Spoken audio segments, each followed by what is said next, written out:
ಶರನ್ನವರಾತ್ರಿ ನಮ್ಮ ನಾಡಿಗೆಲ್ಲ ಹಬ್ಬ. ದೇವಿಯ ಮಂದಿರಗಳೆಲ್ಲ ಸುಂದರವಾಗಿ ಸಿಂಗಾರಗೊಂಡು ದೇವಿಯನ್ನ ಹಲವು ರೂಪಗಳಲ್ಲಿ ಅಲಂಕರಿಸಿ ಪೂಜಿಸುವ ಪುಣ್ಯಕಾಲ. ನಮ್ಮ ನವದುರ್ಗಾ ಬಳಗದ ಸ್ತ್ರೀ ಶಕ್ತಿಯರಿಗೂ ಸಂಭ್ರಮವೇ ಸಂಭ್ರಮ.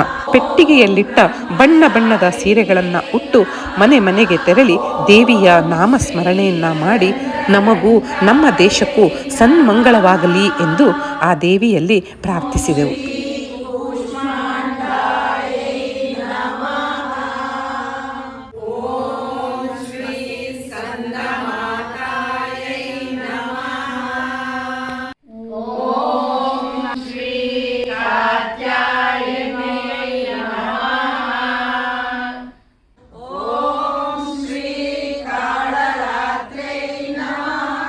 ಸಂಜೆ ರಾಜರಾಜೇಶ್ವರಿ ನಗರದ ಆತ್ಮೀಯರ ಅರಮನೆಯಲ್ಲೊಂದು ಸುಂದರ ಪೂಜೆ.